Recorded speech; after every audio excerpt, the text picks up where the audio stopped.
राम राम दोस्तों, आप सभी का स्वागत है आपके अपने YouTube चैनल मलिक रिएक्शन पे।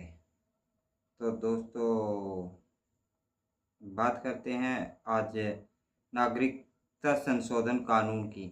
CAA के तहत पहली बार 14 लोगों को भारत की नागरिकता दी गई। गृह मंत्रालय ने बुधवार 15 मई को ये जानकारी दी। मंत्रालय की ओर से कहा गया कि 14 लोगों को सिटीजनशिप सर्टिफिकेट जारी कर दिए गए हैं। इस पर गृह मंत्री अमित शाह ने सोशल मीडिया प्लेटफॉर्म एक्स पर कहा कि आज का दिन ऐतिहासिक है। साथ ही उन्होंने भरोसा दिया कि CAA के तहत हर एक शरणार्थी को नागरिकता दी जाएगी। केंद्र सरकार ने 11 मार्च 2024 को CAA देश भर में लागू किया था। CAA के तहत 31 दिसंबर 2014 से पहले पाकिस्तान, बांग्लादेश, अफगानिस्तान से आए गैर मुस्लिम शरणार्थियों को नागरिकता देने का प्रावधान है। दरअसल 10 सितंबर 2019 को सिटीजनशिप बिल लोकसभा और अगले दिन राज्यसभा से पारित हुआ था। 22 सितंबर 2019 को राष्ट्रपति रामनाथ कोविंद से मंजूरी मिलने के बाद CAA कानून बन गया था।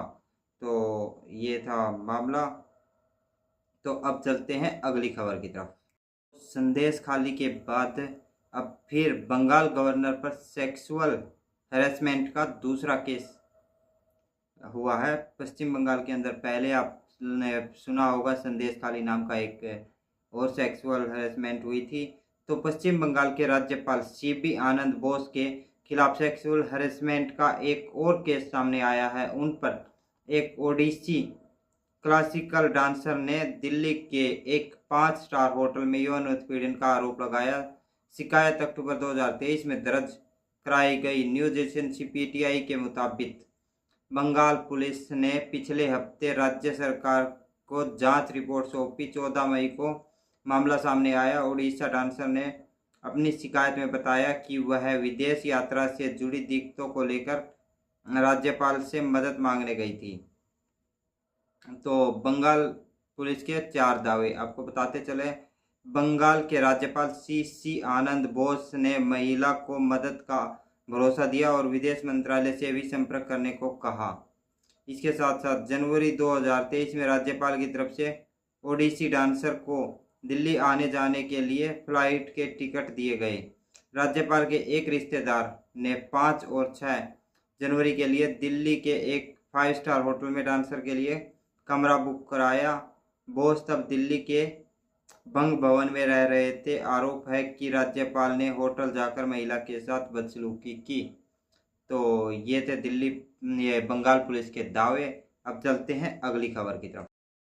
तो दोस्तों, उत्तराखंड के अंदर जो 4 धाम यात्रा चल रही है उसको लेकर जो प्लान बना रहे थे, तो फिलहाल इसे कुछ दिन टाल दीजिए, क्योंकि अधिक भीड़ हो जाने से व्यवस्थाएं चरमरा गई हैं। यह स्थिति इसलिए बनी क्योंकि बिना रजिस्ट्रेशन के यात्री पहुंच गए। बुधवार से प्रशासन ने सख्ती शुरू कर दी है। व्यवस्था सुधारने के लिए सचिव स्तर के अधिकारी पहुंचे हैं। अब 2,76,416 श्रद्धालु 4 धाम के दर्शन कर चुके हैं। काशी गंगोत्री मार्ग पर सोमवार को गंगा नानी के पास 45 किलोमीटर लंबा जाम लगा था। इसे रात तक खुलवा दिया गया। अब स्थिति सामान्य, हालांकि यात्रा सुचारू रूप से चल रही है।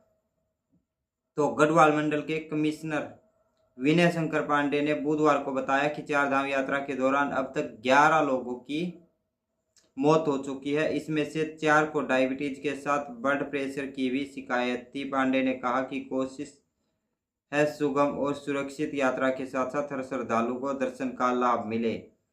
तो दोस्तों, पहले 26 लाख ने रजिस्ट्रेशन करवाया था, अब संख्या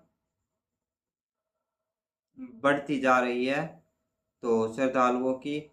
तो सबसे निवेदन है कि बिना रजिस्ट्रेशन के, सरकार का निवेदन है कि बिना रजिस्ट्रेशन के कोई भी 4 धाम यात्रा के लिए ना जाए। और अगर किसी का अभी का विचार बन रहा है तो वो कुछ दिनों के लिए इसे टाल दे। तो दोस्तों, अब चलते हैं अगली खबर की तरफ। में पूर्व मंत्री के अभिमन्यु का भारी विरोध हुआ।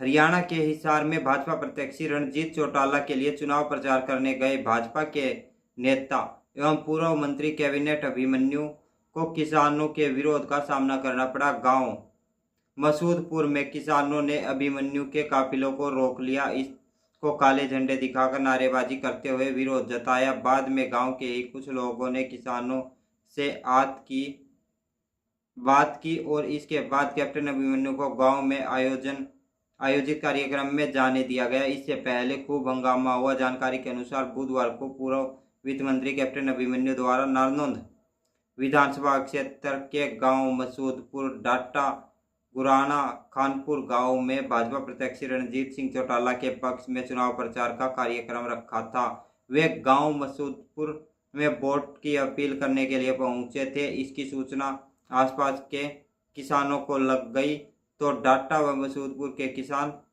मसूदपुर गांव के बस स्टैंड पर इकट्ठा हो गए और वहीं पर कैप्टन अभिमन्यु का जमकर विरोध किया।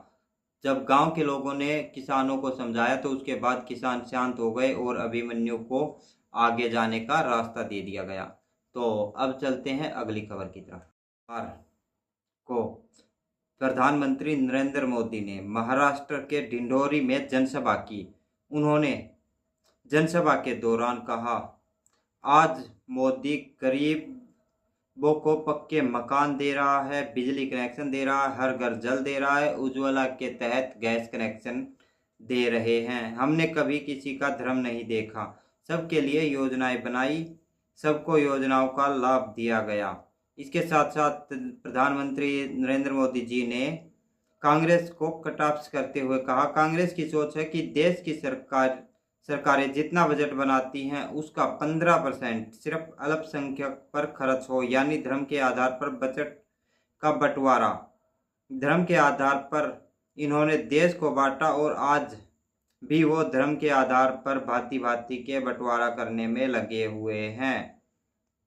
और इसके साथ साथ पीएम नरेंद्र मोदी ने नकली शिवसेना को भी कांग्रेस का रास्ता चुना।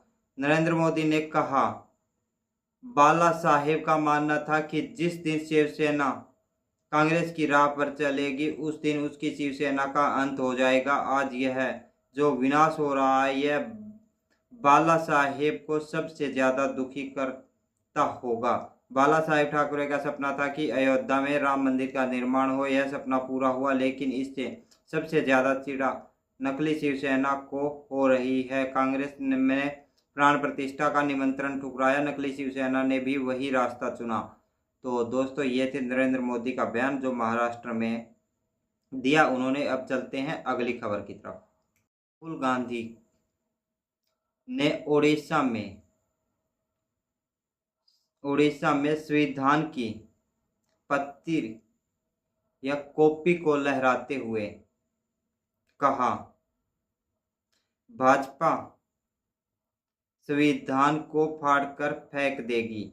मैं भाजपा के नेताओं से कहना चाहता हूं कि भाजपा या नरेंद्र मोदी तो दूर दुनिया की कोई भी शक्ति संविधान को नहीं छू सकती। राहुल ने कहा, अगर वे संविधान को फाड़ने की कोशिश करेंगे तो ये देखना ये है कि देश और कांग्रेस पार्टी उनके साथ क्या करती है। हिंदुस्तान के गरीब व पिछड़े, दलित, आदिवासी, अल्पसंख्यकों को जो भी दिया है वह इसी संविधान ने दिया है। 2024 के चुनावी लड़ाई दो विचारधाराओं के बीच है, बीजेपी और बीजेडी की शादी हो चुकी है। राहुल गांधी ने कहा, 28 अप्रैल को केंद्रपाड़ा में रैली थी। उन्होंने कहा कि उड़ीसा में बीजेपी और बीजेडी की शादी हो चुकी है। दिल्ली वाले अंकल और नवीन बाबू ने इस शादी में उड़ीसा की जनता को पानू दिया है।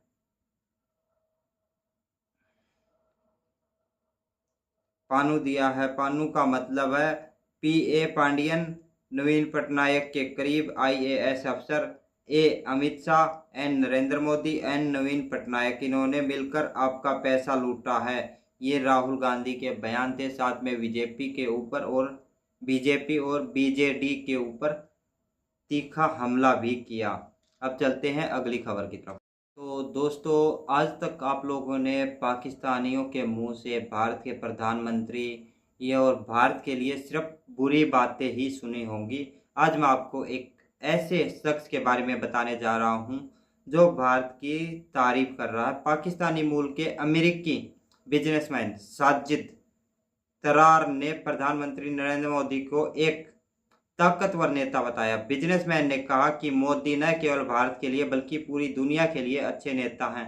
उन्होंने उम्मीद जताई है कि वह एक दिन पाकिस्तान को भी उनके जैसा नेता मिल सकेगा। न्यूज एजेंसी पीटीआई से बातचीत करते हुए तरार ने कहा, मोदी एक अद्भुत नेता है। वह एक ऐसे प्रधानमंत्री हैं जिन्होंने तनाव के बावजूद पाकिस्तान का दौरा किया और अपनी राजनीतिक इमेज को जोखिम में डाला। मुझे उम्मीद है कि मोदी जी पाकिस्तान के साथ फिर बातचीत करेंगे, जिससे दोनों देशों के बीच व्यापार शुरू होगा। एक शांतिपूर्ण पाकिस्तान भारत के लिए भी अच्छा है। एक सवाल का जवाब देते हुए तारिक ने कहा कि नरेंद्र मोदी ही भारत के अगले प्रधानमंत्री होंगे। यह सभी जगह दिख रहा है। इसी के साथ वे तीसरी बार भारत के प्रधानमंत्री बन जाएंगे। तो दोस्तों, ये थी खबरें। आप लोगों को खबरें कैसी लगी? अगर खबरें अच्छी लगी हो तो वीडियो को लाइक कीजिए, शेयर कीजिए, चैनल को सब्सक्राइब कीजिए। मिलते हैं नेक्स्ट वीडियो में, तब तक के लिए जय हिंद, वंदे मातरम, भारत माता की जय। जय श्री राम, हर हर महादेव।